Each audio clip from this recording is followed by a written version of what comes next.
Welcome to the land of long-lived play where greatness is always waiting. Welcome to the PlayStation experience. It is I, as always, your boy Dad Ninja Dev, and I'm joined by my main man down in Florida, Mr. Delvin Cox. How are you doing this fine Sunday morning? I'm doing good, man. Just relaxing, drinking some tea. Having a good Sunday so far. All right. Tea today, huh? Yeah, drinking some tea. Never been a big tea drinker. Can't really get into it. I tried. Yeah. You ever put milk in your tea? Oh yeah, I'll do that sometimes. Okay.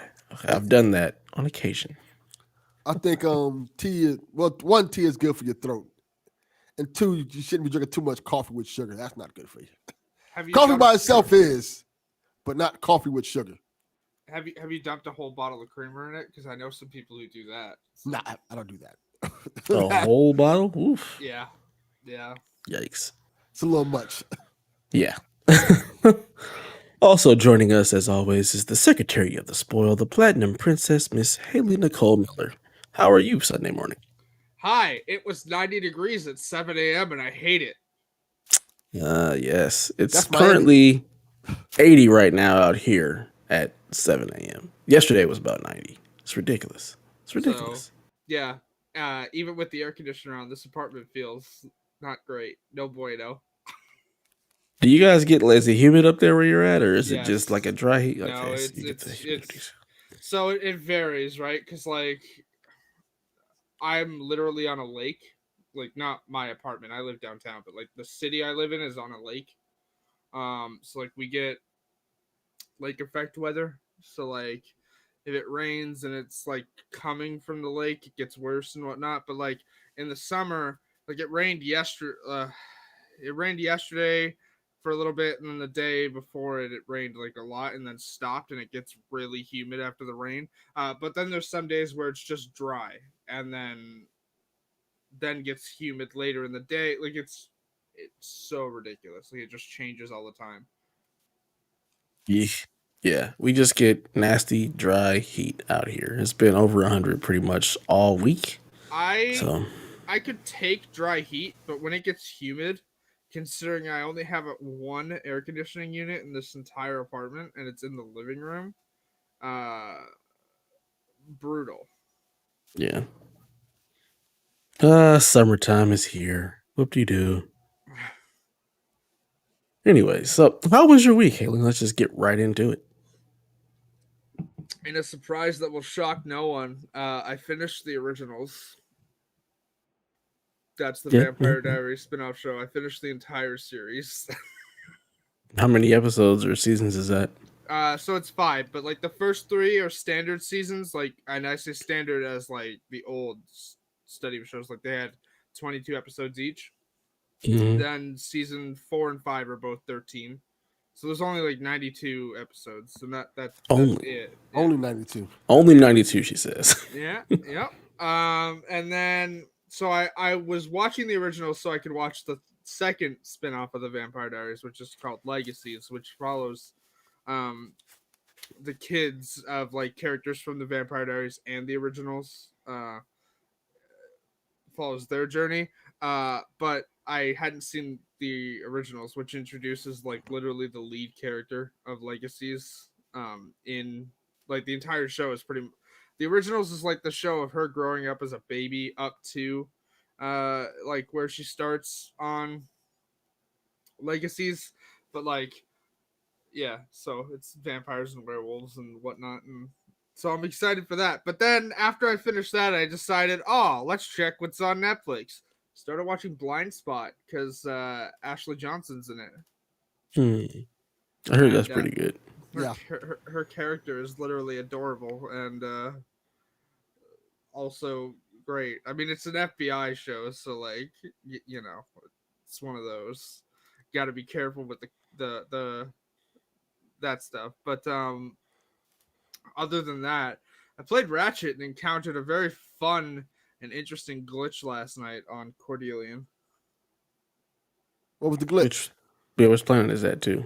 That's the I don't remember the second names. planet with the Blizon crystals. Okay. The one where like you're going down the elevators. I know what you're talking about. Yeah. I know exactly what you're talking about. I don't know what just happened there. That was weird. I don't know. I don't like this. Yeah. There we go. That was interesting. I was like, where did you go? You just didn't care. Everybody just kind of like kicked off, and it's like everybody joined. I don't know. Donnie's gonna hate that. He's like, this melon app is driving me nuts.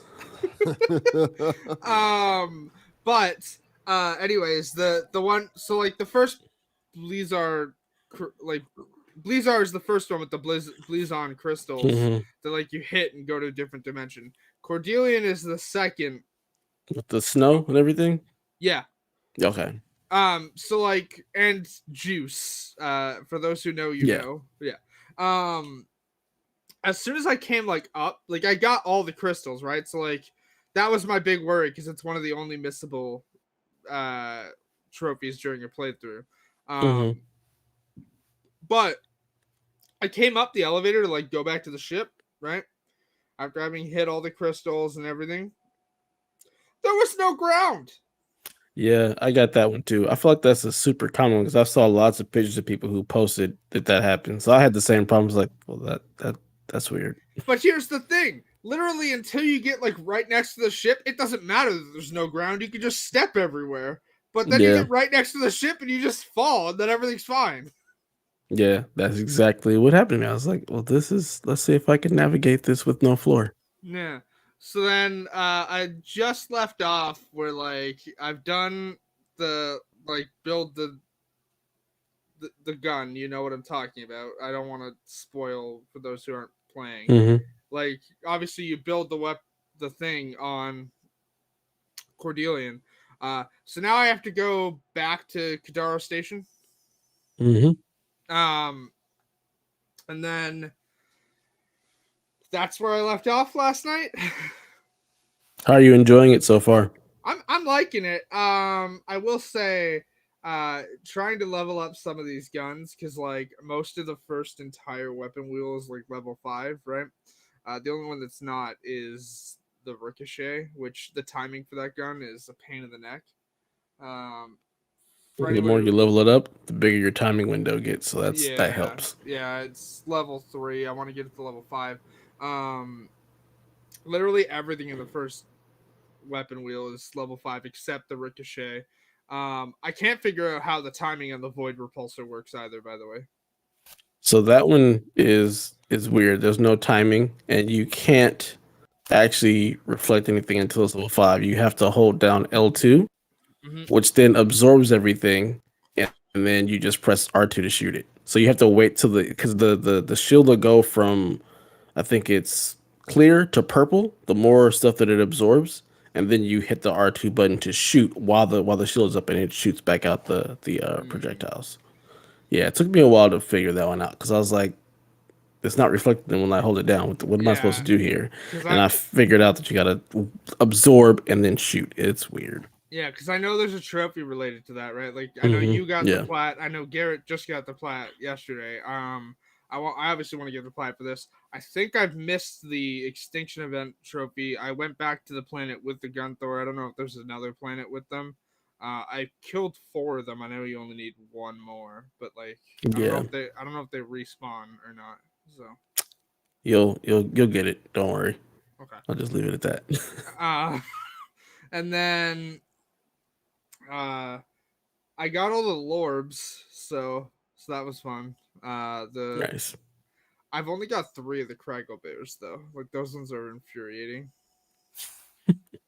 Because those are the only ones not marked on your map. Like the Lorbs get marked on your map, the Spybots get marked on your map. The bolts don't get marked either, but you can see them because they glow in the environment. So you get something later to help with all that. all right, So cool. yeah. I have 6 out of 10 Spybots, which is how I know how you get the Rhino. But you only need to like collect for like the platinum. You only need to collect all the Spybots to get the Rhino, and then the Craggle Bears. Like those are the only ones you need to collect fully. So I don't know. We'll see. I like some of the references in the Lorbs though. I mentioned it last week. There's a reference to Jack and Daxter. There's a reference to Sly Cooper, and then this week I found a reference to Little Big Planet. Nice. Yeah, I don't remember all the references, but I did like getting all that stuff and it having the different things. It's pretty cool. Pretty cool. The armor you get for it is cool too. So. Yeah, that was the armor that I wore for the rest of the game with Ratchet. So sweet. What about you, Delvin? How was your week, sir? Surprisingly, I got a lot of gaming done. Oh, look at you. Yeah, this week I beat Ratchet and Clank. All right. I also rebeat Avengers, which was good, and started playing that DLC. And I also beat Resident Evil 8. You just put in work, sir. So Yeah. I got questions for you. Be my guest. Thoughts on the ending of Resident Evil 8?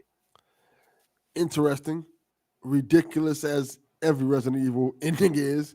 I like it. I like where they're going to go with it. And I'm wondering if that's going to be DLC or not.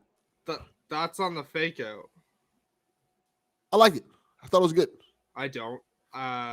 Literally that entire section of the game turns into Call of Duty, and no, hate it. Yeah, it's weird. It's weird, but I was like, all right, I can roll with this because I think it makes more sense for what happens with that person. I mean, in particular, the person who's doing what they're doing. Like, okay, this makes sense. That this would be turned into this type of game with this character. Sure, but like you played as that character in other games, and it's not like that. The only other thing, like slight spoiler for Resident Evil 8. How did Heisenberg know about Chris punching a boulder in Resident Evil 5? I was gonna say that's just the game I was gonna name. Chris Mother effing Redfield is known for punching boulders and I all don't care. kind of stuff. I'll swear, but like how, like literally, you get to the Heisenberg fight and he's like, I hate that fucking boulder punching asshole. And it's like, how does he know that he punched a boulder? You've never heard of this man until now. Because in the Resident Evil universe, Chris Redfield is a legend. Legit legend. Like even in 6, they talk about how the legacy of Chris Redfield and all this crazy stuff. So I can see how they could like, oh yeah, we know who this fucking thick ass, big 360-pound muscle bound doofus is. Like again, Chris Redfield's look changes in literally every game. Like they can't pick a consistent design for this character. But he stays swole. No, I mean like in the first few games he was like muscular, but not like, oh, I'm entirely muscle and I have no neck because of how like buff ever since 5, they said, nah, we going with swole Chris. He's just gonna be around like looking like Kingpin from Spider-Man. Just pretty much. Yeah. And then like I don't know, like the fake out thing, interesting.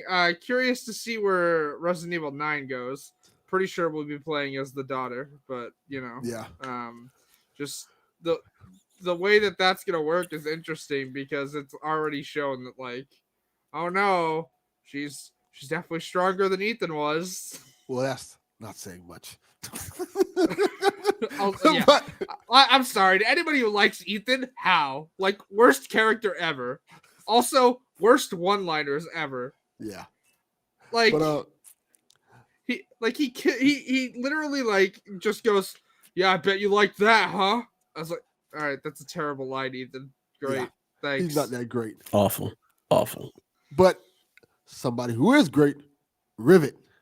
Yes, Rivet is a fantastic character, and not to toot Sony's horn, but I am right now. I find it awesome that Sony finds unique ways to bring in diversity into their games without making it feel forced.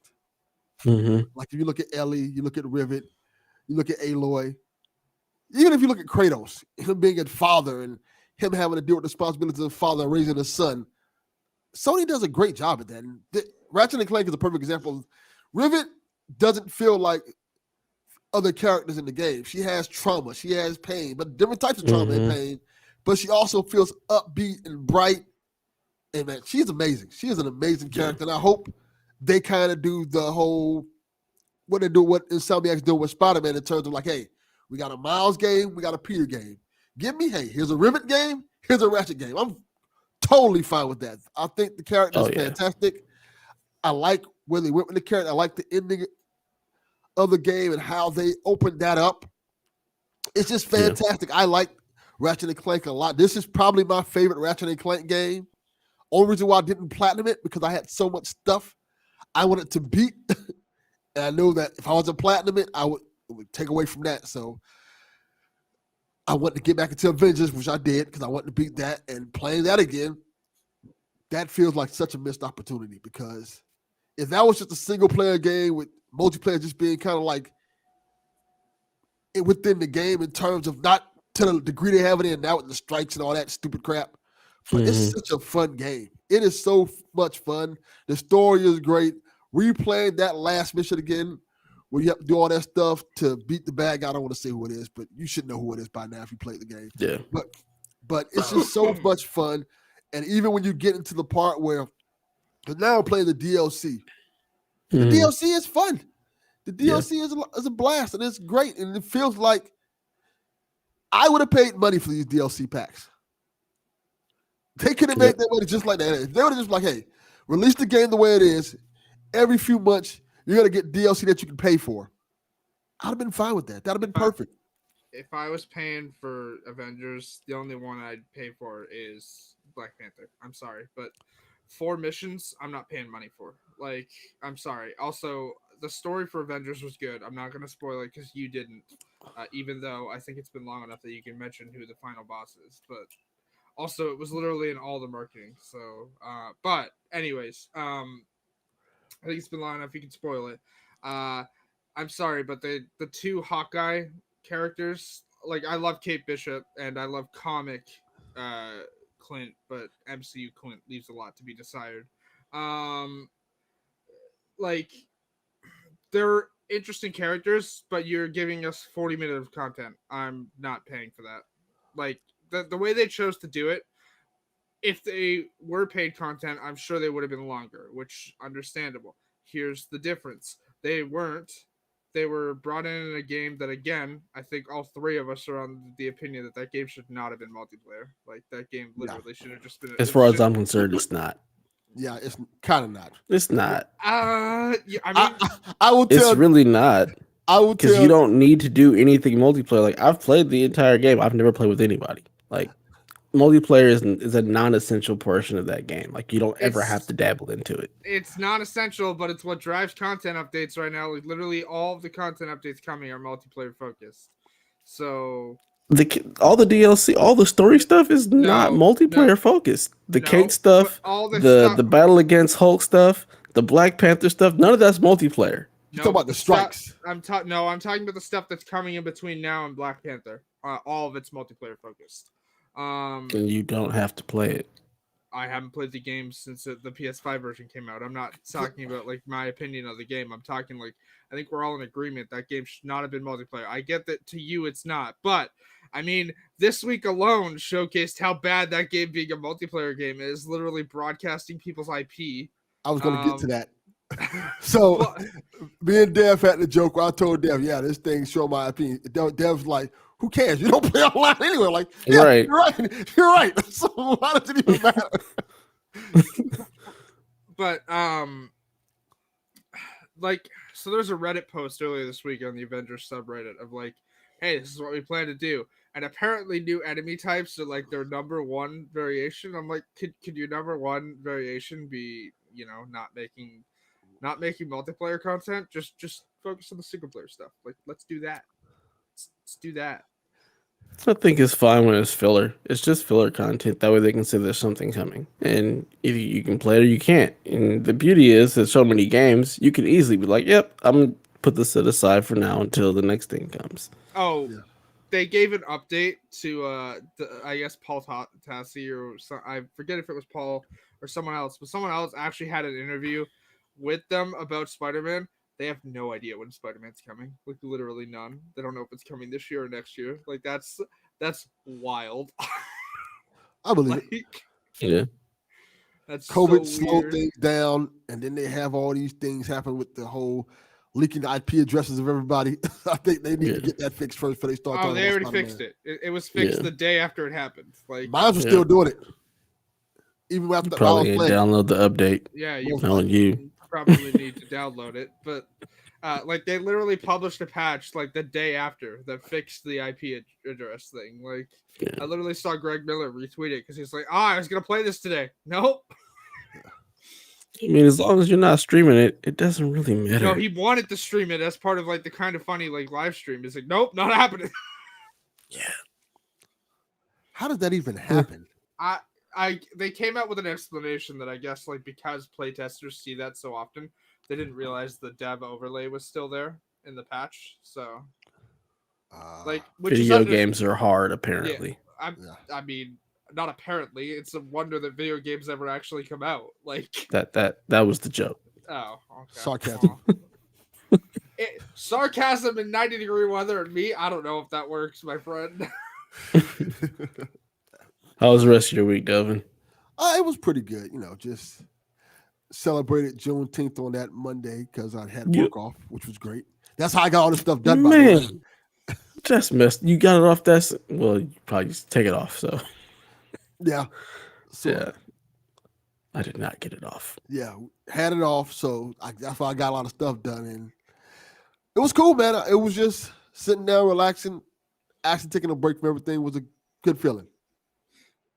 I thought Nice. it just became a federal holiday. Wouldn't that mean it would be mandated off? Or? Sometimes that stuff takes a while to actually go into effect. So yeah, it's officially a federal holiday, but like to be able to scramble and all of a sudden give an entire, for me, I Country. work for the city, to give the entire city country the day off on like the following Monday, like that's not going to happen for everybody. Some small organizations can probably do it, but on a larger scale, to all of a sudden throw that in there, it just doesn't really work. So I expect it next year, it'll probably be something that is actually recognized on our calendars and everything for work. But because our news said that federal employees are supposed to take the day off on Monday if you're in Dade County, and by gosh, all of them were still working because they didn't know how to handle the situation. yeah. Yep. So I assume that next year it'll be on a Sunday, unless next year's a leap year, which I don't think it is. No. So it'll probably just get observed on Monday. Leap year was 2020. Yeah, so it'll be observed the following Monday, kind of the same way we're doing July 4th this year. So that will be my assumption, and I'm always good for more holidays. Yeah, me too. Yeah. Cool. Yeah, I mean, my week was pretty much the same. It was just basic work, plenty of work. We did Juneteenth celebrations as well. We did it that Saturday, though. We had like these little Juneteenth packets for the kids and everything to just kind of explain and let them color and draw and all that good stuff. So they enjoyed that. I also beat Ratchet, platinumed it, loved it. Didn't miss anything, was very surprised. Only had to do two things to get the platinum, and that was the repulsor gun, so I had to figure out. And then also, there's one gun that you can't buy until you do challenge mode. So I had to play through the prologue, buy the gun, do the reflection thing, and boom, platinum achieved. But I really, really love that game. Which gun can't you buy until challenge mode? It's called the Bouncer. Okay. Yeah. So yeah, really enjoyed the game. Like Delvin, love Rivet, love Kit. I would play a game with just them in a heartbeat. Really, really enjoyed what they did with those characters and where they went with the story. It was fun times. Kit's adorable. Yeah, Kid is awesome. And yeah, I love the fact that they have trauma and it's addressed. It's not glossed over. It's explained. They have trauma that intersects. It's great. It's a really really great story. And then the way they just have Rivet and Ratchet kind of build off each other, as they're basically the same character just in different dimensions. Really cool thing. I really really really enjoyed that. Other than that, I did not play a lot of video games. Didn't beat anything else like Mr. Delvin here. But I did play some more Destiny because there's lots of Destiny content. So just been bouncing back and forth between Destiny and Ratchet. I'm not even sure what my next game is that I'm gonna get to. What's up? Oh, sorry. I meant while you thought of it. I didn't play anything else, but I did re-download Cyberpunk because they were like, "Oh, Oh, it's back on the PlayStation Store." I literally haven't launched it yet. I downloaded it like Friday during like after my lunch break. Good I luck. downloaded it Friday. I just want to see like how it performs now. Apparently, like they've cut civilians down to like nothing, even on the PS5 version, like the PS5 backwards compatible version. And I'm just like, oh, good. yeah, one of my Yikes. boys, he also re-downloaded it because he wanted to just boot it up and see how it looked, and he's like, "It looks fine." I was like, "It looks like to me, it looks like a blurry PS3 game." So I'm just gonna wait for the native PS5 version. So I'm like, yeah, I'm good. I can wait. I'm not excited. I'm glad they put it back on the store. So I mean, honestly, there was no real reason to really take it off. But I appreciate Sony putting a line in the sand, like, look, fix this or it ain't coming back. So they'll keep 6 months, working. 186 Yeah. days. Well, Yep. I I beat wonder. it. I I'm wonder never what the going back. sales look like. Yeah, I hear you. I wonder what the sales are going to look like after they put it back. Like, do the sales actually see a spike? Do people actually buy this game again? Like, it'll be real interesting to see because I feel like most people will just do it out of morbid curiosity rather than anything else. Um, I think the funny thing is that like Xbox never took it off, but they did put a warning on it, going, "Hey, like you may experience issues with it," and people are all up in arms that Sony has now put a warning on the game, and I'm like, Xbox has had a warning on the game since December 11th. Like, yeah, it's the same it, thing. Like, they have to give the warning that on like last gen consoles, you're gonna experience issues. Like, the last gen yeah. version should have been dropped. I'm sorry, but they should have been.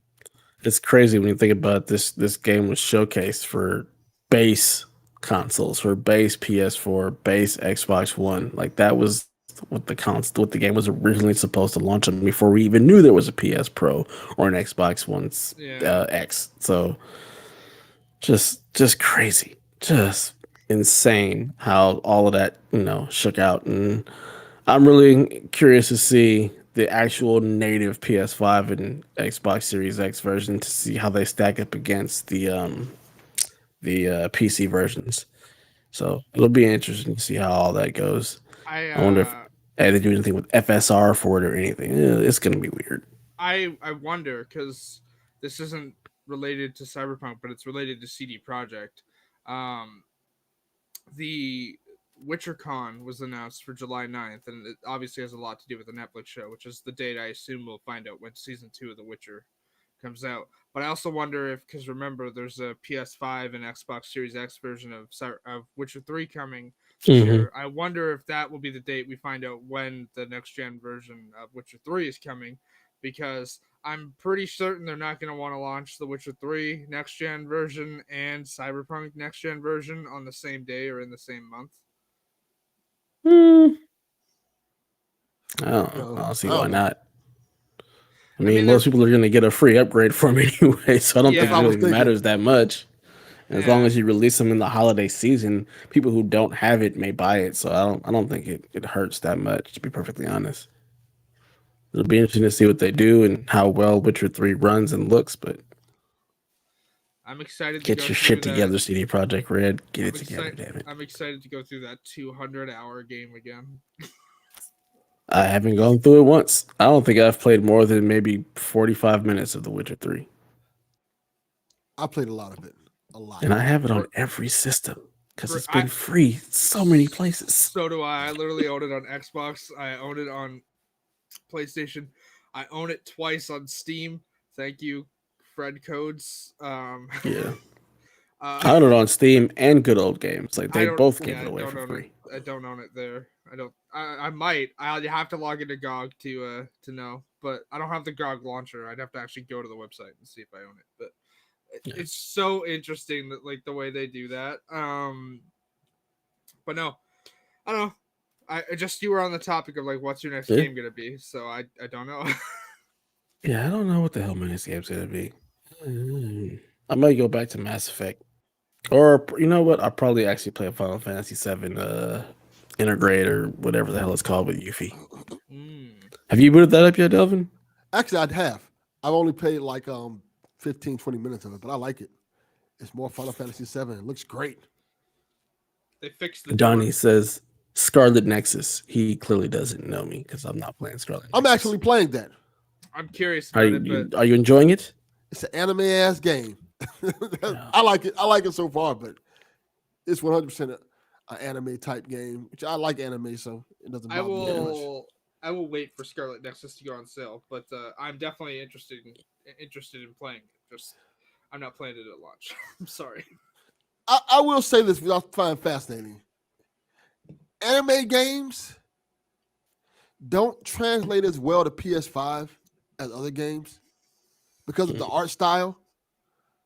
Because it always looks spectacular on PS4 because it's anime. It looks like a cartoon. So when you have a game like that, it just looks almost the same. I can hardly tell the difference because it looks like the anime. It's only so far you can go with that art style. Like the Dragon Ball games are like that.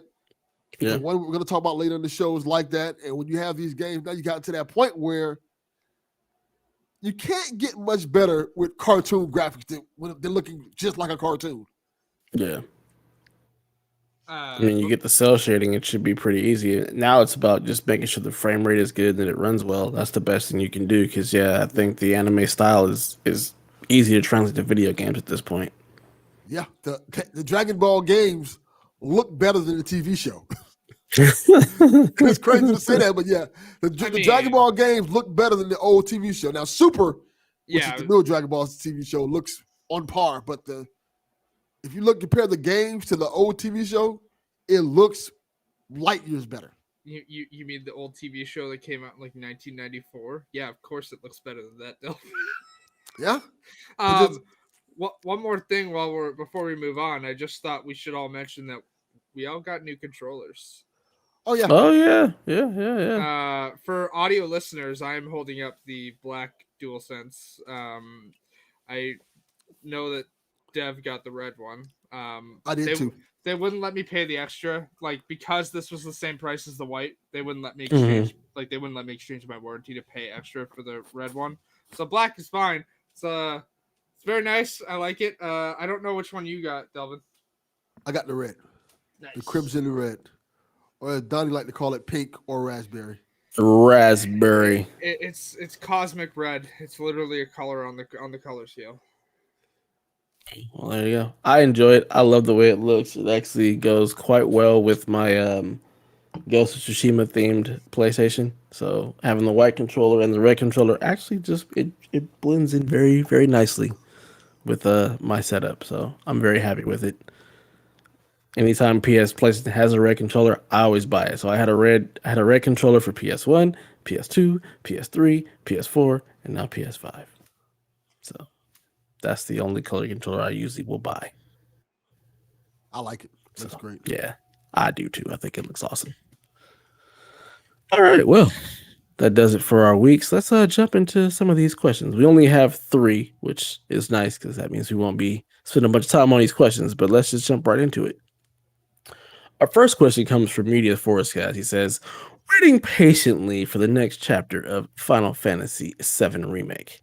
He says they didn't give us very much in the first part. How many parts do you think we're going to have to buy to finish the storyline? 3. I don't know. I feel like they actually gave us a lot in the first one. Like, I feel like there was a lot of game there. Like, when I think back to the original Final Fantasy VII and the amount of time that we spent in Midgar in that game, like, I thought that was the entire game. I didn't realize that we were actually going to eventually leave. So I feel like they gave us, like, pretty much the entire first act in the first game. So I'm good with it. As far as how many parts, I have no idea. because it's a remake and they've changed things and they're doing stuff differently. I honestly, I can't really say. I think three sounds good, but if you keep doing these little intermissions and stuff to try to tie in some parts together, it could be more than that. And it just makes me wonder how long is all of it gonna take. I hate to break it to people, but this is going to be a while. They are going to Kingdom Hearts the heck out of this game. Yeah, that's what and I'm thinking. and I'm already seeing it because they got the Yuffie content just came out. I think there's a mobile game that's First Soldier, I think it's called. Mm-hmm. That's either out or coming out. They're going to put out as much content as they can. I wouldn't be surprised if next year we start hearing about, hey, we're working on some more DLC for Final Fantasy VII, and it's with Vincent or Kate Sif or something like that. They're going to continue to build on this universe because they're realizing that Final Fantasy VII is a moneymaker. And they're not going to do what they did last time where let's put out Final Fantasy VII and then just put out 8 and not cash in on the success of 7. They are going to milk this to death until we get part 2. So I wouldn't be surprised if we get 3 or 4 DLCs before we get part 2 of Remake.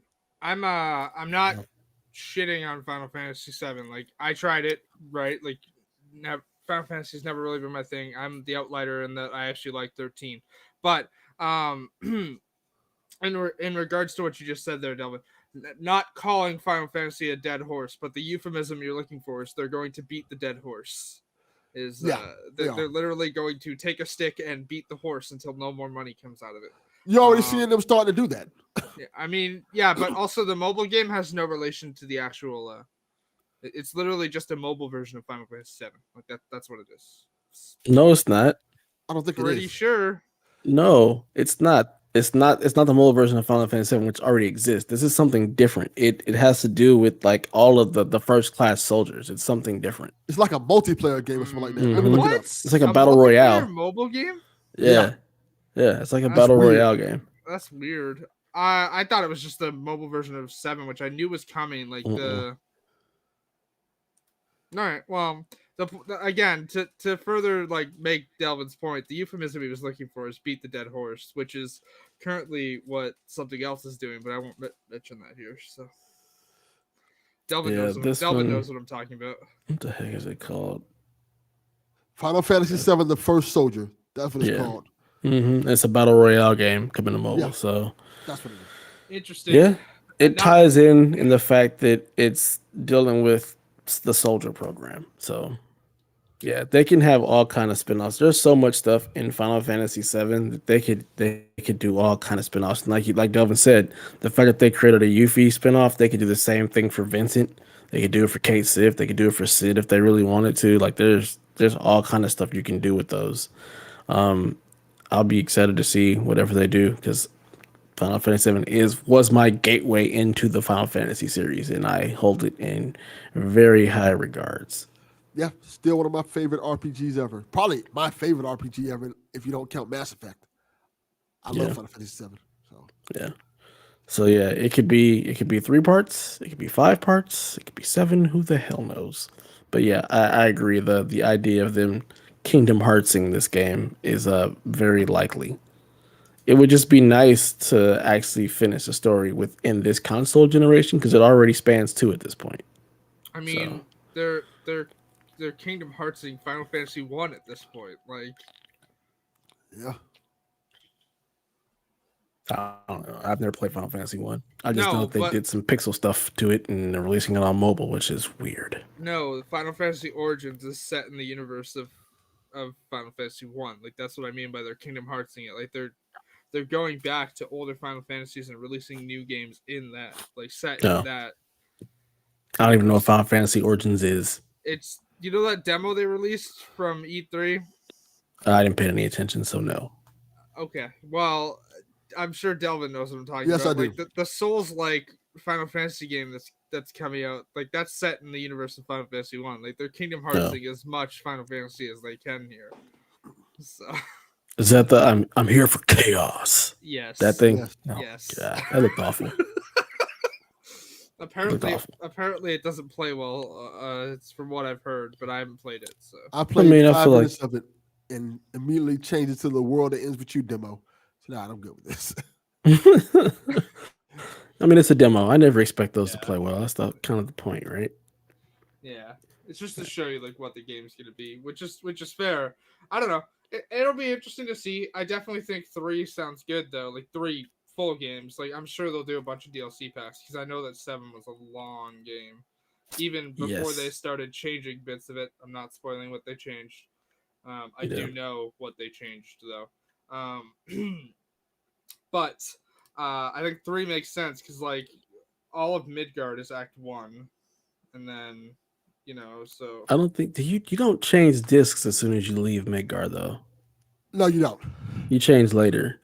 So yeah, but I mean, changing if you discs break it though. up into acts, then yeah, this would be the end of the first act. Yeah. So like, I don't know. Are they doing a 5-act story or a 3-act story? Because there's a difference. I have no idea. No My telling question now. is what was the original Final Fantasy 7? Do you I know? don't know. You can't really 3 even acts, go I off guess. of that because Yeah. of the way this story goes. Yeah. Honestly speaking, because they kind of. Well, we'll see. Could It'd be be nice to hear something Yeah. like Tokyo Game Show, maybe about part 2. maybe. I mean, so I was listening to PSXP this week while we're on this. This is related. You listening to us?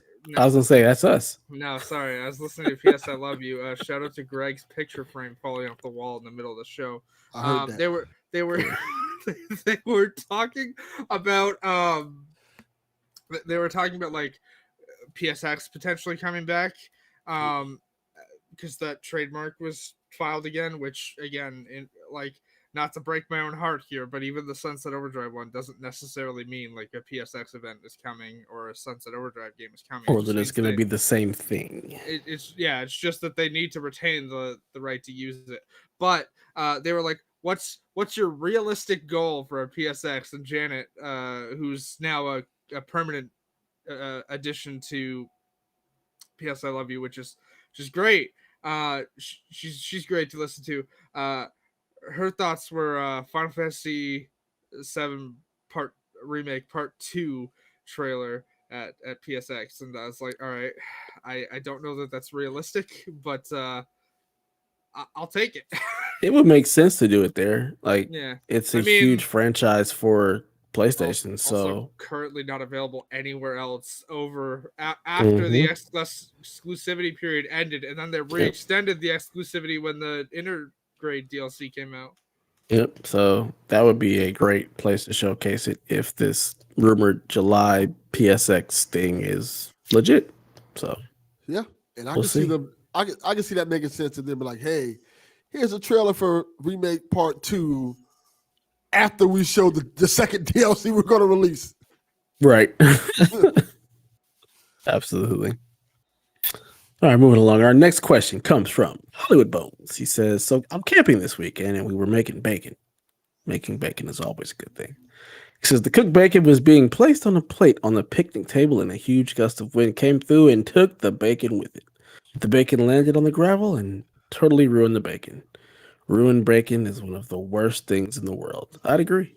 Sound like a bacon commercial. I'm right. We were devastated. What are some things that are devastating to you?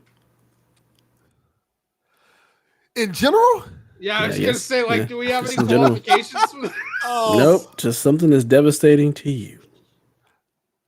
The second live-action Transformers movie.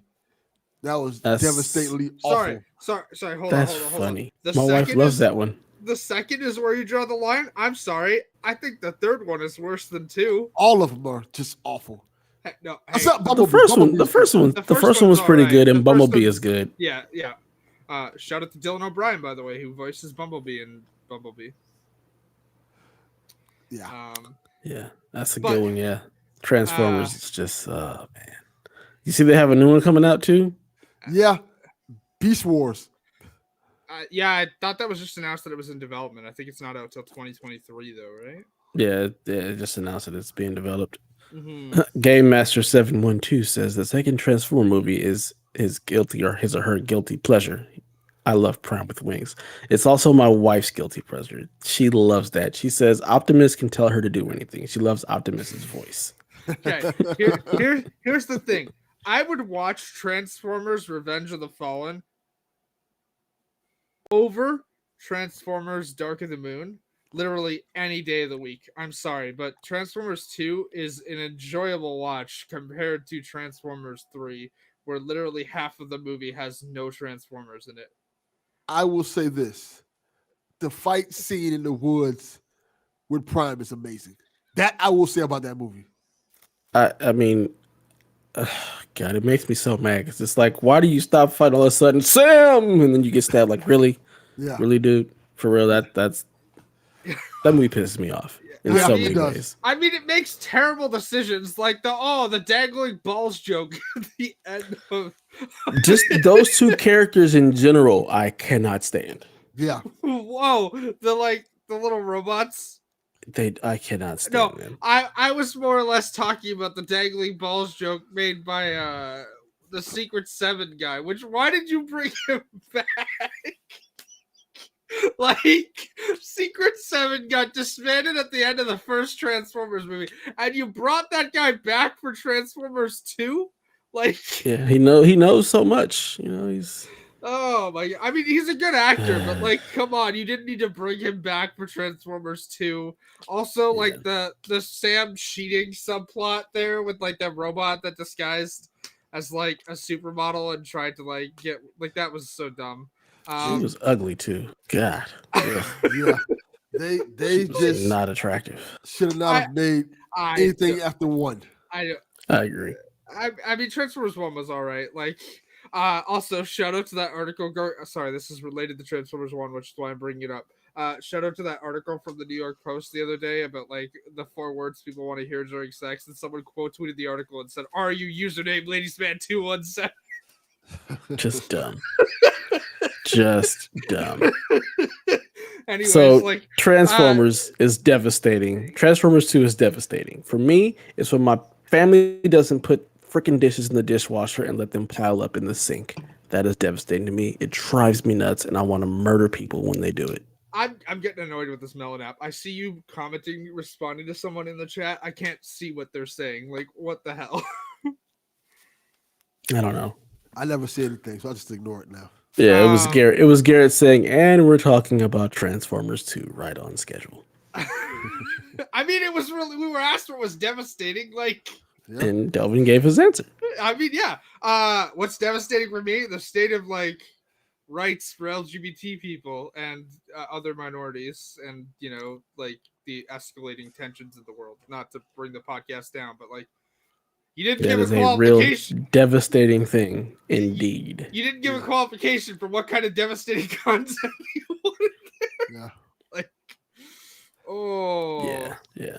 I mean, that's definitely devastating. That qualifies for sure. Yeah. This is your fault, Hollywood Bones. Yeah.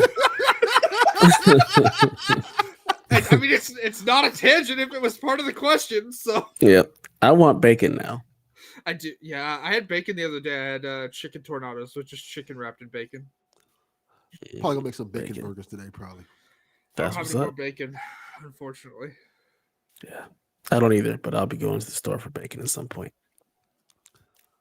All right, our last question, and bear with me, this is long. Comes from Mr. Pastor Coach Ham.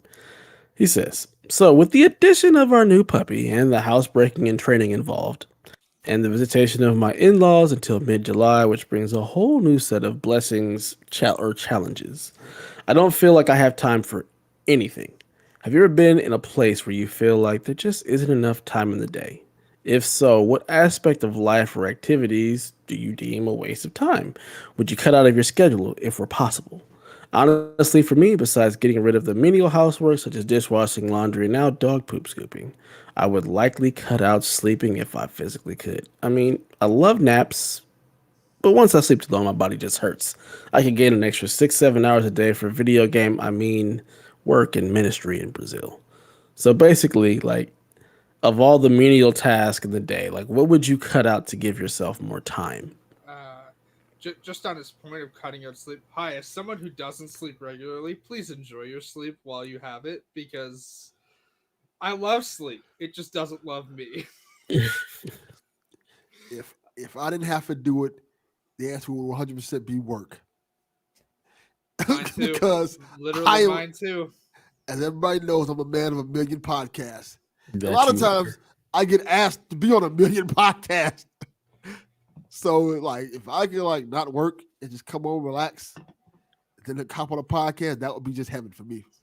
I'm very surprised you haven't found a way to monetize being on podcasts yet, sir. Like that could literally be a job for you. Somebody literally told me I should charge people to be on podcasts. I mean, you could absolutely. That has 100% come up.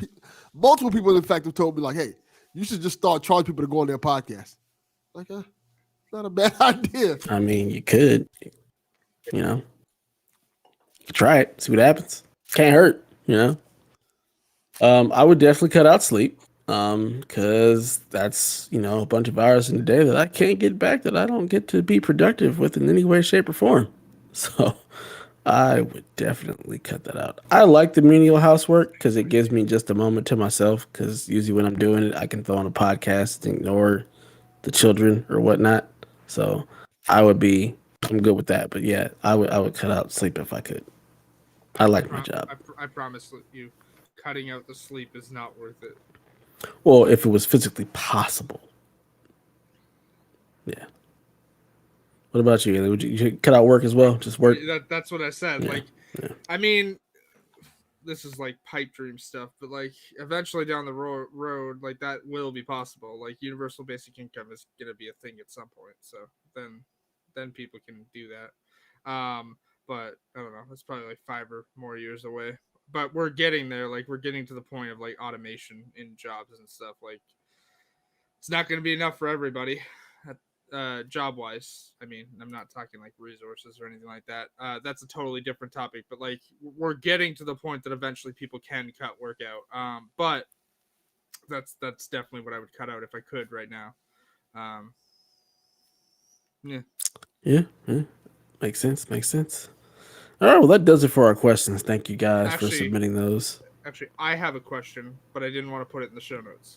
Okay. What is your current game of the year?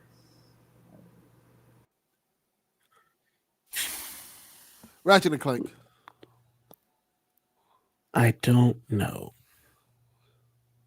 I don't feel like I've played enough stuff to really even nothing has scratched that, oh my god, this is game of the year itch so far.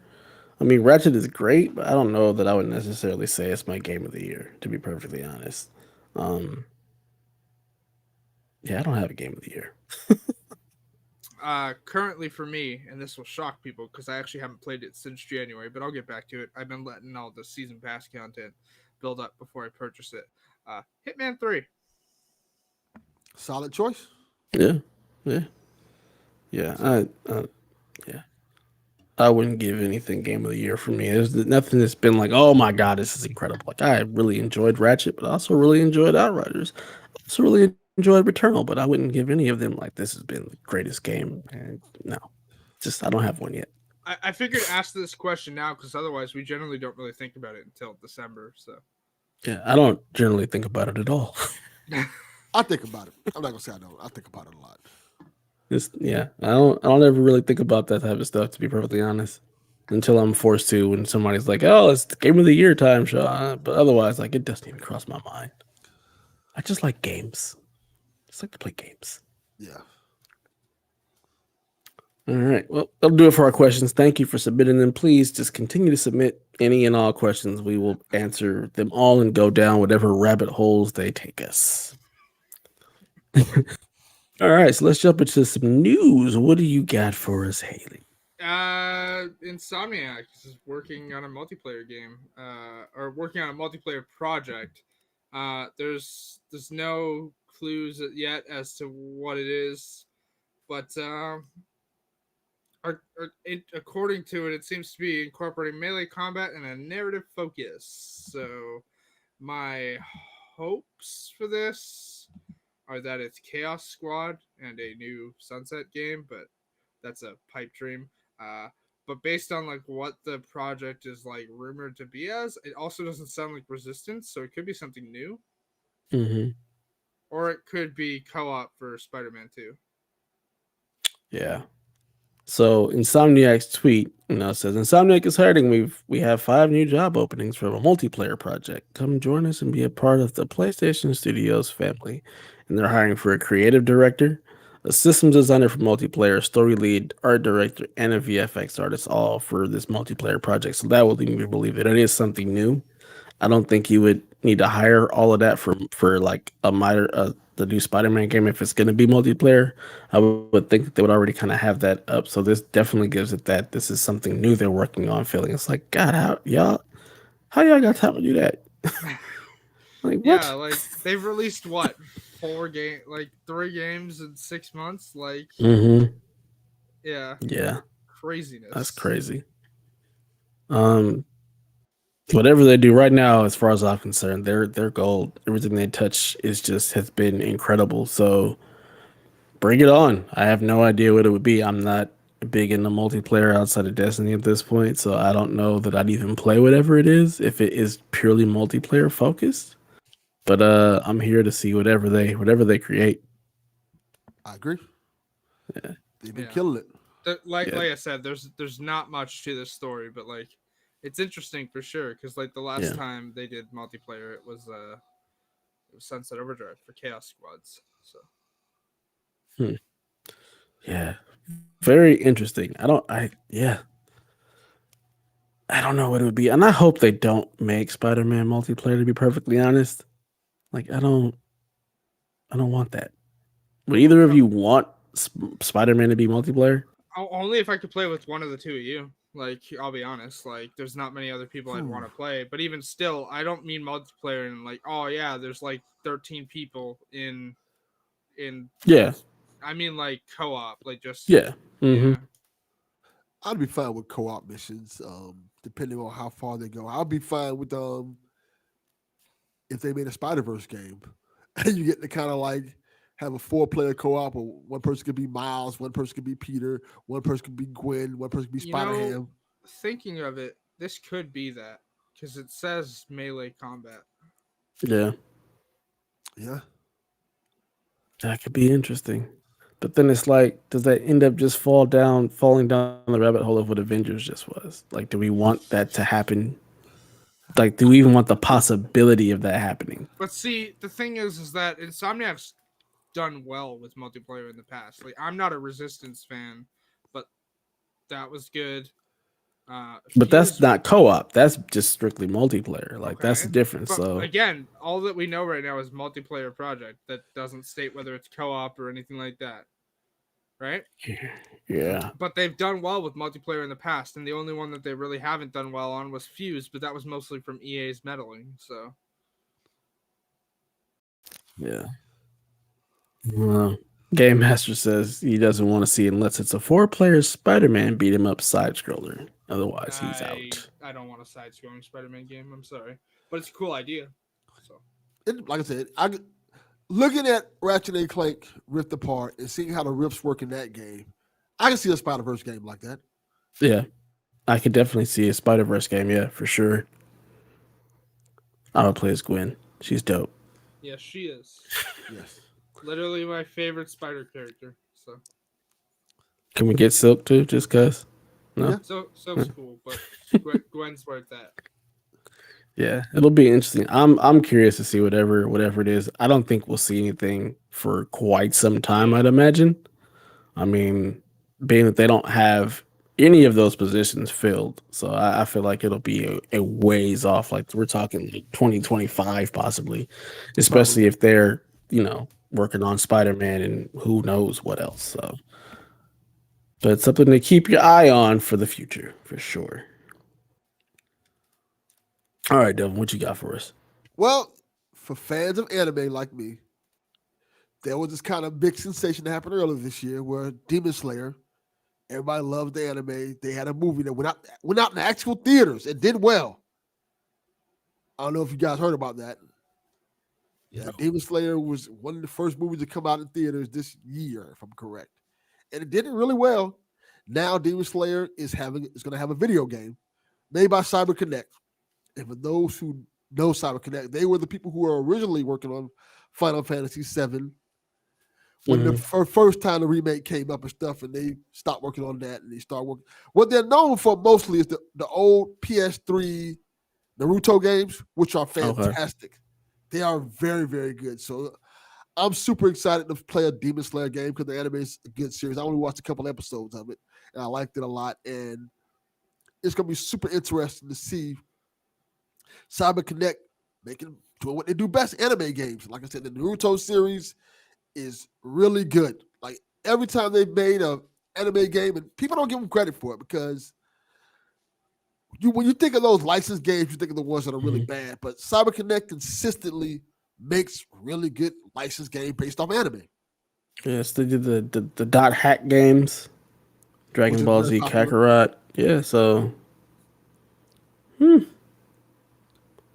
I mean, I've heard the name Demon Slayer thrown around, but I've never actually watched or paid any attention to it. But I have heard that people really enjoy it, so it's cool that they're coming out with the game. It's going to be PS4, PS5, so everything, PC, Xbox, Yeah, it's coming everywhere.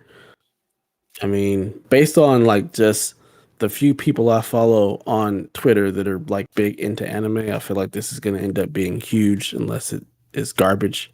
yeah. But just based on their pedigree, seems like it'll actually do well. And the good thing about those games are they all play very well. So even if you don't like anime, if you want a really good playing game with a decent plot and storyline, check out the Cyber Connect games. They're good. Wow, and it's coming this year. It says October 15th. I pre-ordered it yesterday. Wow. All Interesting. right. Well, I don't I'll really have have much to to. say about it.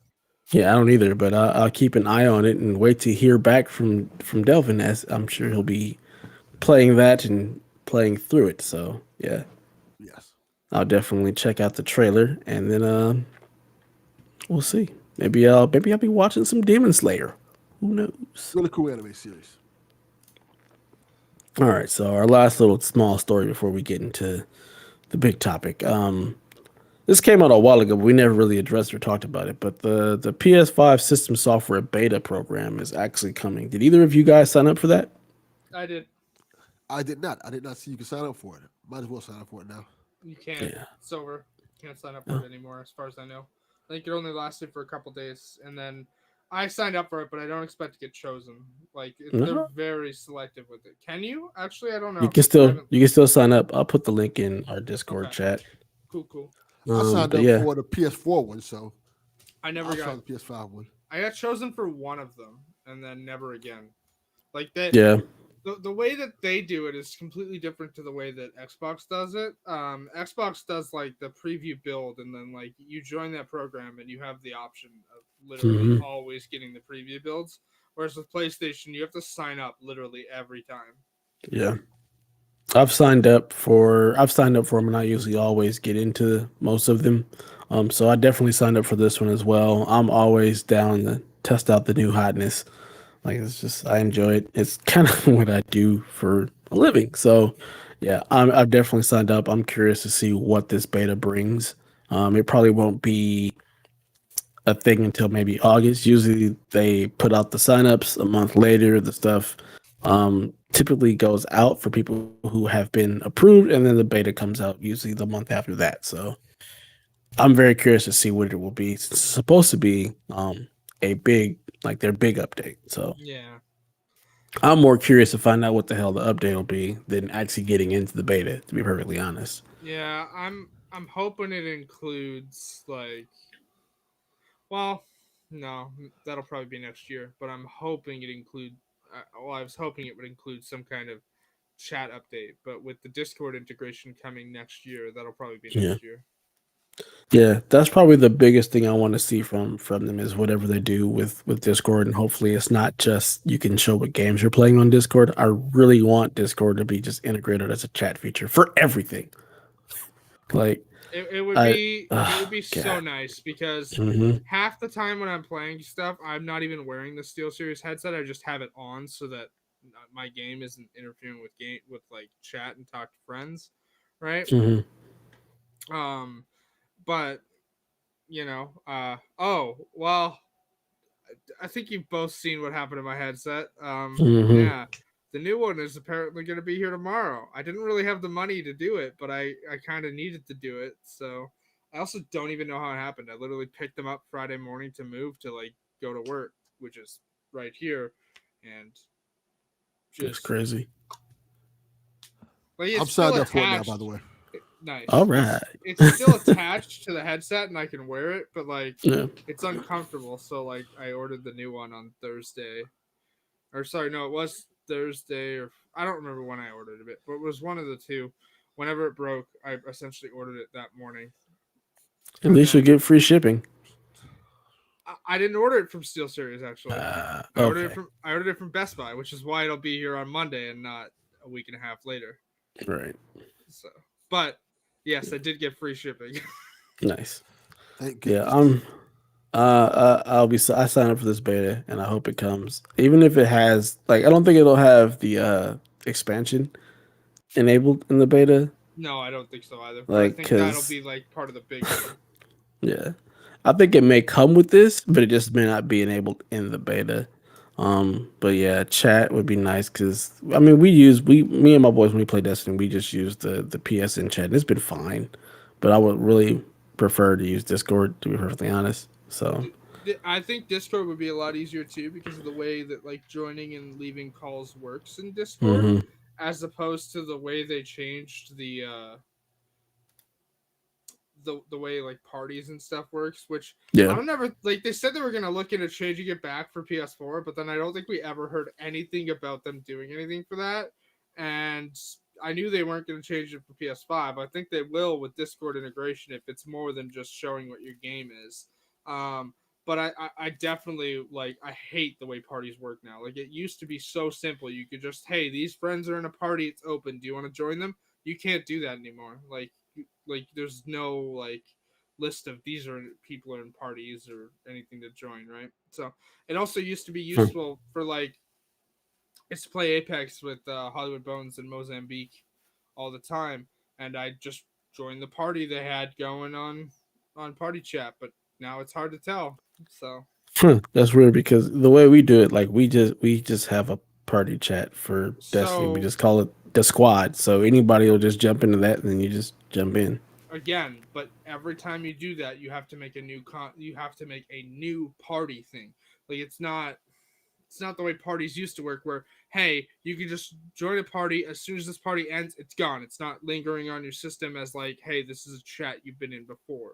Now it What? Because ours does. It's literally just always there, just the squad. We all just joined that's that one. that's new and Oh, I like that. it only applies to the people that you have invited to that chat, Hmm. whereas before there used to be you could set the party to private and nobody would be able to see it unless they were invited to it, Hmm. or you can set it to open. And like with playing Apex with Hollywood Bones and Mozambique and everybody else, you just join the party and then group up from there. But now, if I want to do that, I have to invite Hollywood Bones and Mozambique to a party. That party will stay consistent and just clutters up the friends network. Like the friends tab, it's annoying. I hate it. Like I Huh. wish they did parties the old way. That's the only party that I ever have. Actually, I have two parties. I have the squad and then TNT, which is like the rest of our clan. So we only have the two. So I never have even it for me. It was like it was the same thing as it always was. It was always just a private chat. There was only a couple people that were invited to it, and we all just jumped into it. So I had no idea that it really had any change. So everybody, anytime anybody would complain about this new chat system, I'm like, I don't even know what changed. It feels the same for me. But But I no, also don't chat with people. I don't have an open party ever in life. it changed a lot and I hate it. So Yeah. I guess it works for us non-social people like me and Delvin who are like, I don't want to talk to you. Facts. I don't want to talk to nobody. Don't want to look at them. Don't want to hear Yeah, any of your deep don't conversation. jump. If we ain't playing the same game, you better not be in my chat. If we ain't playing together, nah, man, get that noise out of here. That's why I can't be a Twitch streamer.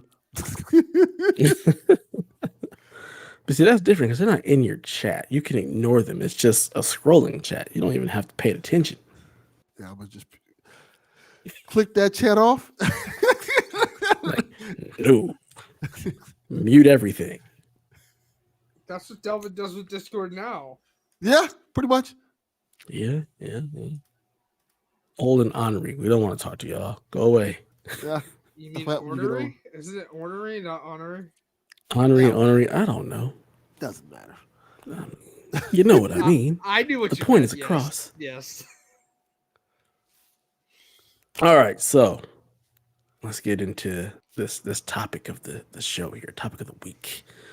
There are so many rumors going around about the PS5 and things that are coming, things that are happening, PSX, the PS Plus games for July, some Ghost of Tsushima mini sequel stuff. Like, there's just a bunch of stuff.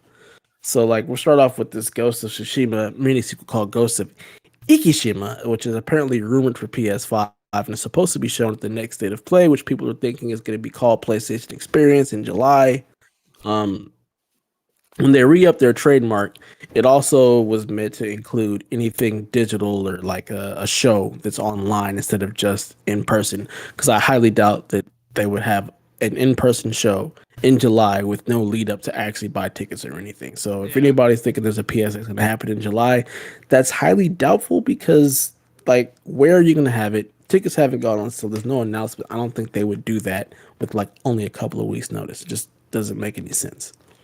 But the possibility of a State of Play and them calling it the PlayStation Experience, like it could be a new thing they do for E3, that makes sense. I could see that happening, where they just take that PlayStation Experience moniker and tie it to their summer showcase.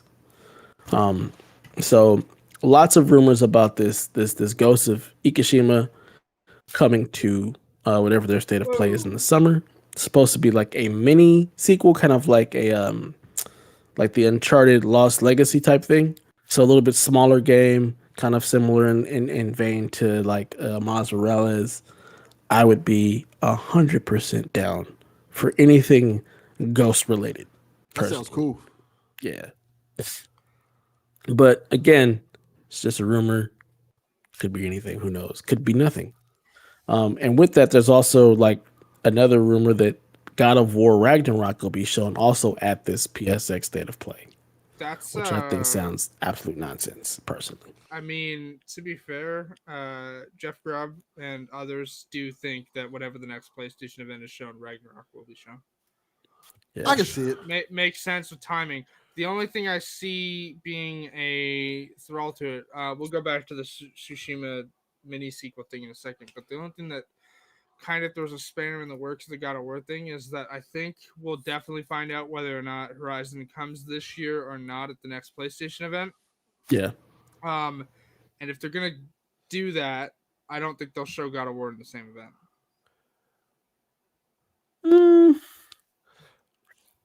I would just say, why not? Like, you've got Horizon coming, like now. You've got God of War to look forward to. You possibly got this Ghost of Ikishima coming. Like, I don't see why it would hurt. I think people are like pressed and want to see something from God of War Ragnarok, but I don't think showing it would take away from Horizon, especially if it's not coming this year. Yeah. I mean, that's fair as well. The thing is that I think people are already like overhyping themselves for this event.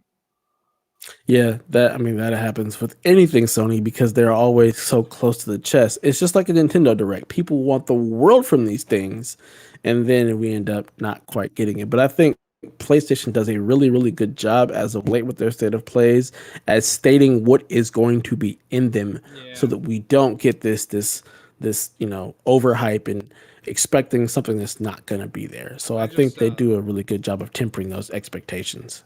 I will say this, to add a caveat to that. I think people are getting overhyped because Sony didn't have an E3. So they're thinking this is going to be their E3. Right. And I mean, that's probably what it's going to be. Continue. So that leads for people to be hyped because people want to see what Sony's quote unquote E3 is, even though we know it's not an E3, but we want to see what they have in store for us, what's coming up for PS5 owners and things like that. So the hype kind of has valid reason for it this time. Now, the other times, you're like, all right, we know it's nothing big coming if they're telling us nothing big is coming. But I can see them, because of the whole around E3 thing, showing us all these crazy things like God of War Ragnarok, showing us Horizon, showing us some of the things that's coming up that maybe further down the line. If you're gonna be hyped for any PlayStation event, this probably would be the one to be hyped for.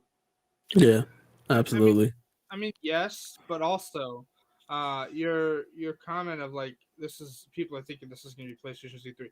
Whatever their next event is PlayStation's E3. Like, I hate to be the bearer of bad news here, but like they're not like whatever the next event is. It's not just going to be a 15-minute state of play. Like, there's no way it can be. Just based on what Jeff said at Summer Games Fest with like the real reveal of Death Stranding directors coming in just a few Unless it's just a state of play for that, which is not outside the realm of possibility. That is a good point. Correct. It's not outside the realm of possibility. Here's why I don't think that's a thing, though, because that game already had a full state of play for like its original reveal, plus the state of play as it got closer to release. I don't think they're going to do that again. I think, if anything, if it's just for that, you'll still get the Horizon news at the end because literally, like, one of the big rumors, and I mean, I'm sure it was just speculation, and also like they didn't really want to repeat it last time. But like, speculation was that like Guerrilla didn't want to put a date until they knew when Breath of the Wild was coming, because they didn't want that whole fiasco to happen again. Which I don't think is how that played out and why we didn't have a date yet. I think they just wanted to be sure. But I think whenever their next event is, we will definitely know whether Horizon's coming this year or not. I'm still hopeful that it is. But I also seriously don't think that they would have a state of play just for Death Stranding Director's Cut. I think there'd be indies or something in there for sure. But yeah. I also definitely think whatever the next event, this is going to be more than a standard state of play. I'm pretty sure it's going to be at least like a 40-minute showcase or something. I will say this. I can 100% see them having a state of play with just Death Stranding Director's Cut, just 30 minutes of Kojima just talking randomly about stuff they added into the game. Mm-hmm. I mean, he did that. I could too, which is just, it makes me, I could see that. Like, it's so sad. I could totally see them doing that.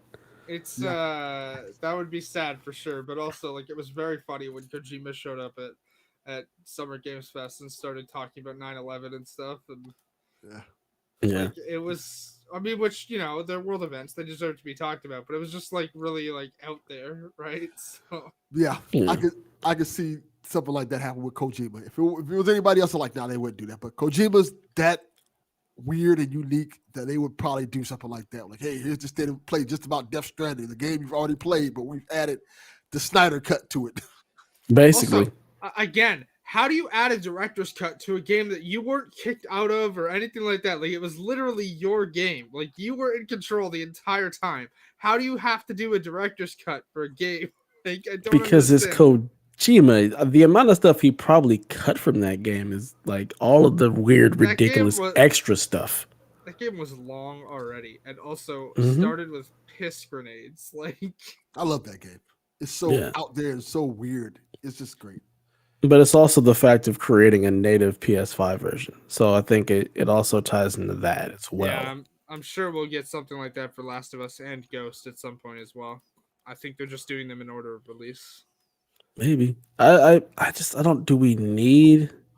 I mean, we don't need any of this shit. So who knows? I mean, I was gonna say, do we need a version? But we don't need any of this. But you know, they do it anyway. But so like according to a French game site, Jeux Video, whatever it is, it's supposed to be happening on July 8th. If you wanna, go deep into the rumor bin. That's a Thursday. Okay, that's what I was checking. Was whether it was I know that Thursday. for a fact because I'm going to AEW on that Wednesday, the 7th. That lines up with when PlayStation likes to do their state of plays. Is usually on Thursdays. So yeah. But also, like, if it was going to be a big state of play, you'd think they'd, like, have an announcement about it this week. Well, I mean, this week just started, so it's very possible that, like, we get the announcement of what the PS Plus games are, which the rumor for that right now is World Rally Championship 9, Uncharted The Lost Legacy, and A Plague Tale Innocence, which in Xbox's showcase, they showed the remastered version of that game coming to Xbox, and then we found out that it's also available on PS5. So there's a huge, possibility of that coming as the big PS5, PS Plus game for this month. I mean, So it also makes sense because they did also just announce a Plague Tale Requiem yeah, as the sequel to a Plague Tale Innocence. yeah. Um, fair So yeah, it's very warning. possible. Next Uh, week we hear for all of that. yeah. Sorry, Blog post goes up. Yeah. just fair warning about Plague Tale for anyone considering playing it. That game is very dark, so like if you get like depressed or whatnot like very easily, like you may want to avoid that game. Just a heads up. So And the rat physics in that game are crazy. they are, but my point was not about like how dark the game is like visually. I mean like the tones and stuff in that game are very dark. If you get like I'll be able to play it like Speaking of which,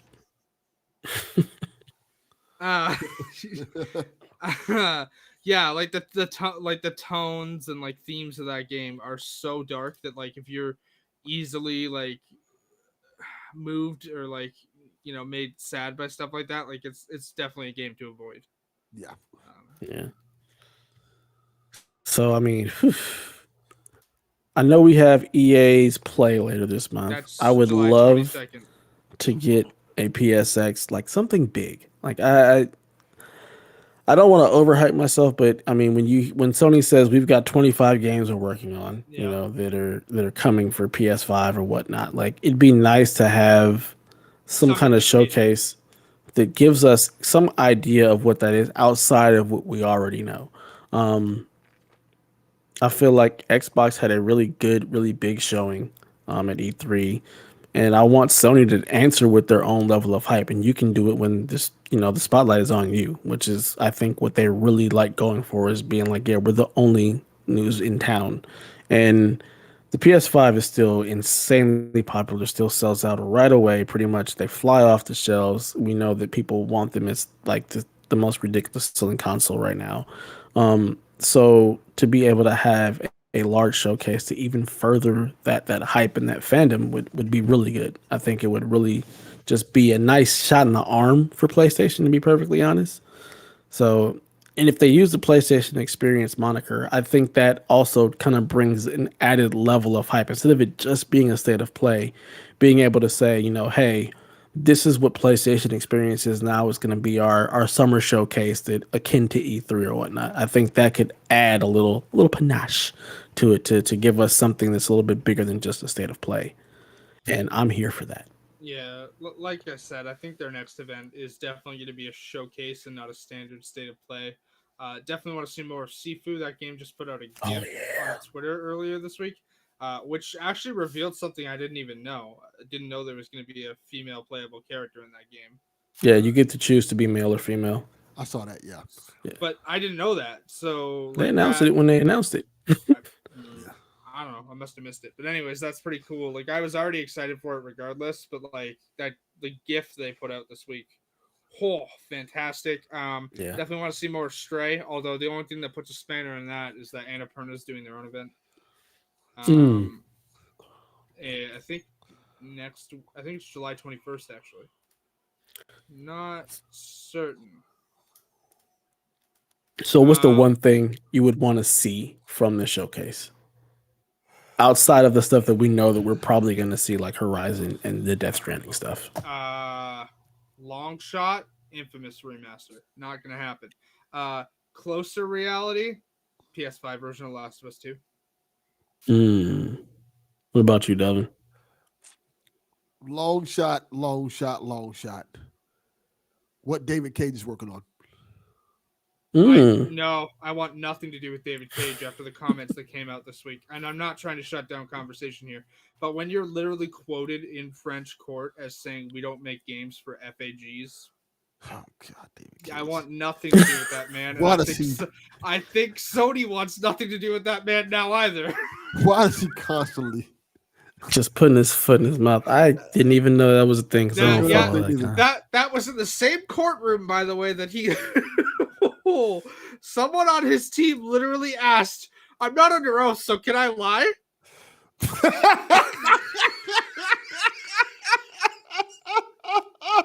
Oh my God. the same courtroom where David Cage literally left the courtroom running and crying at the same time. After making comments about not making games for a slur, and also how all the women in his games are whores. So, Yikes. Yeah, let me see what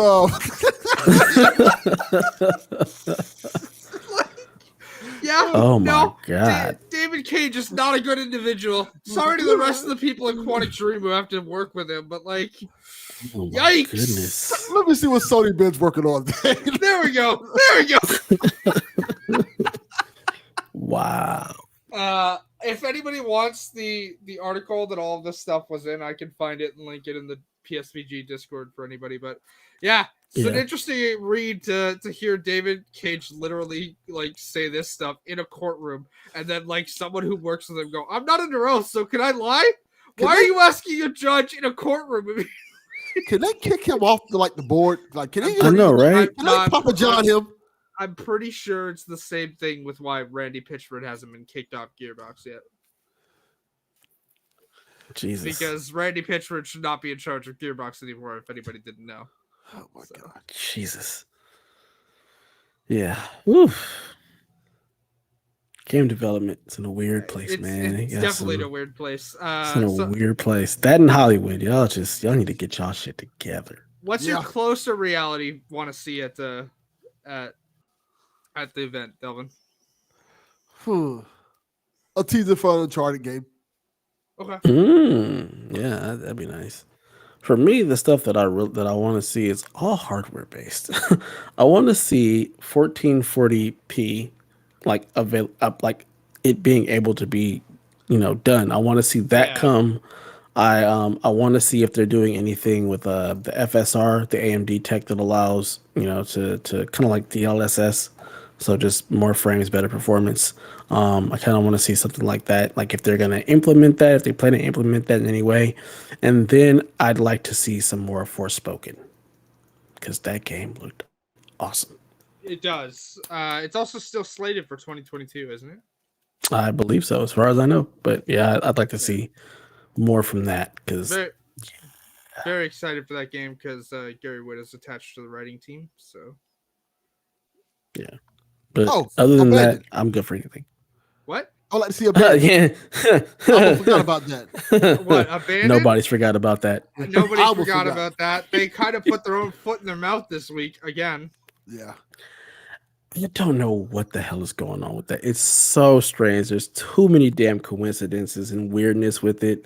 Who the hell knows? Also, and then we were supposed to get that app, and now they delayed it to what, August? It's August 7th, I think. But also the weird thing is that even though like you've clearly seen that Hassan is a real person now, there's still people going like and posting images underneath of like Hassan standing there and then Hideo behind the camera, and it's just like. I mean, he can be a real person, and he can still be associated with the studio that is associated. Like, it's so weird. It's so weird. Like, there's so much nonsense going on here. But, and again, personal opinions on Jason Schreier's side. Like, I disagree with the way some of his reporting goes. But, like, even he's like, I'm pretty sure this is just an indie developer who got in way over his head and doesn't know what to do now. Like, yeah. Such a weird situation, right? That way, I think if we see the game, people will shut the hell up. Possibly. It's just like, why do you have so much cash, like with Sony? Like, why are you being like, why do you have this deal with them? Why are you How are you a certified? Like, you got the blue check mark basically over on PSN. Like, who are you and why do you have all of this? Like, it's just weird. Not to disparage, but it's really easy to get that blue check mark over on PlayStation because like influencers have the blue check. Like, yeah, but we know influencers actually do something. Ain't nobody ever heard of this dude. So for him to all of a sudden just have it is just odd. I mean, all right. So like some of the Volition developers who you've never heard of have the blue check mark. Like literally. But how long have they been around though? That's the thing. These people haven't been public facing. They just have the check. But they've still been around. That's my point. Like they've been around. They've been doing stuff. This guy, they have like one one game that's like on Steam that was in early access or some stuff. But for you to all of a sudden have this deal with Sony, and then you're verified, it's just weird. That's all I can say. It's just weird. So here's my thinking on the verified thing. Maybe all you need for the blue check mark if you're a developer is to prove that you're like a developer and developing something for PlayStation, because it seems like that could be it. Because like I know why Greg and like other influencers have the blue check mark, and it's to signify, hey, this is the real profile of this person. And to avoid people copying them. But like with developers, like most people aren't trying to find developers on the PlayStation Network. So like when you actually do find the account, like it's just to signify, hey, I'm a developer, right? So I don't know. If I get a blue check mark. Probably for. I mean, I'm sure I'm surprised you ain't verified on Twitter yet. That's that bullshit. I should be verified on Twitter. Actually, have you applied for it yet? Not recently. Did you know that I can never apply for it? Why? Hey, remember how my old account got suspended? Oh, okay. Yeah. Yeah, I can never apply for it because you have to show ID. Yeah. Anyways, I don't care about being verified because I'll never reach the follow. There's a follower threshold limit. Usually, you need at least 10,000. I'm almost there. I know you are. That's why I said you should apply for it, because the follower count threshold isn't the only thing they look at. They look at like all of your work and whatnot. Although I think you got like 40 million podcasts, you got 10K followers. You might as well just start charging for showing up on shows. Just, like I think for entertainment, which is probably what podcasters would qualify under, I think you do need 10,000 to even apply. But like you're pretty damn close. So y'all get me to 10,000 followers so I can get this check mark. There it is. You know what's fun about having the check mark? You get a separate tab in your notifications for only verified people. You can see the replies. I'm gonna use Is Rebecca verified? No, but Rebecca could apply for it. I know that. I feel like we could have the both of you just verify and make PSVG just look good. Yeah, and I will use my power to hit on Rihanna every week. So my goodness! Using the power for evil, I see. Of course. Hold on a second. That. No, hold on. Before we end, we're ending this. That's the perfect ending. No. You were asking if Rebecca could apply for it. Rebecca's almost double the follower threshold. Rebecca's almost at 20K. Like Rebecca could definitely apply for it. And the other thing I'm thinking of is what's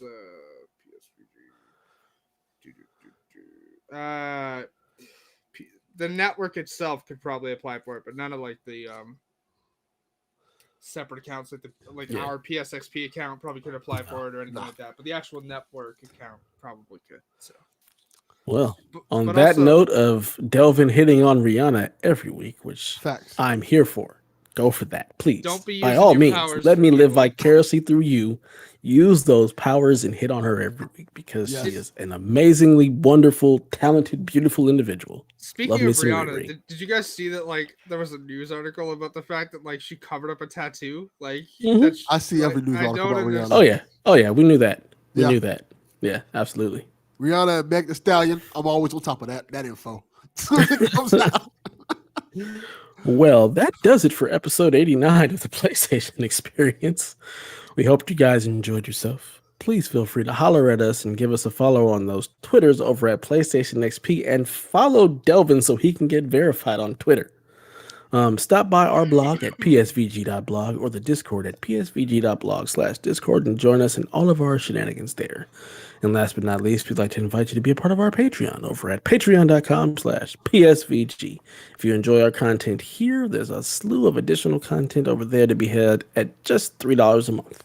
With that in mind, we'd like to give a special thank you for our patrons at the producer level, Mr. Michael Masick, Barry Cathcart, Edwin Callow, Stephen Keller, Nick Creature, Rude Days 93, Ben Moxham, Rob Emanuel, Nick Fall Harbor, Paul Calicote, Kyle Heyman, Grouchy Surge, myself, Josh the Bone Sawbar Bone, RJ Kern, Horse Girl 69, Zachary Adams, and Joseph Wilson.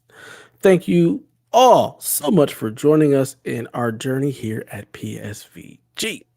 And with that in mind, let the people know where they can find you, Haley. You can find me over on Twitter at Shepard0.